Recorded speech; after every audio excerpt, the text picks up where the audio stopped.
මොකද අපි අර තොරතුරු ඉදිරිපත් කරන්නටයි දැන් සූදානම් වෙන්නේ. එක්තරා දවසක එක්තරා නිලියක් එක්තරා නාට්‍යයක රංගපාද්දී තවත් සහෝදර නිලියෝ දෙන්නෙක් ඉඳලා තේනවා.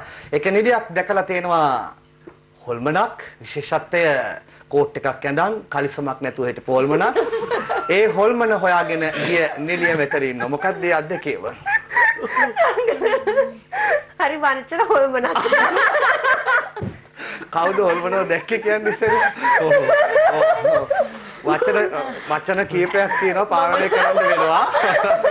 හරි වචන පාලනය කරලා කියන්නේ මේ මොකද්ද මම නන්නේ මේ ඔය හොල්මන දැක්කේ මට හොල්මන් පේන්නේ මොකද මම තරම් ලොකු හොල්මනක් නැහැ. දැන් කෝට් එක ඇඳම ගොඩක් ඇඟ වැහෙනවා. ඒ නිසා බය නැතුව මම කිව්වේ.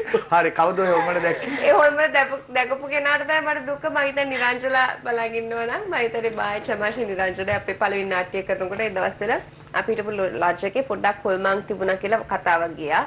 කට්ටියට එක රෑට එක සද්ද ඇහෙනවා. එතකොට කට්ටිය නිරංජලා හැම කීප සැරයක් ඇඳි බිමට ඇදලා දාලා. එතකොට චමාෂගේ කොණ්ඩෙන් ඇදලාලු. එහෙම එහෙම. ඉතින් නැගිටලා බලනකොට මේ තොප්පියක් දාගෙන බාල්දියක් දාගෙන කෝට් එකක් විතරක් ඇඳගෙන නිරංජලාගේ මේ ඉස්සරහා හිටගෙන ඉන්නවලු. මේ ඇඳ ඉස්සරහා රෑ.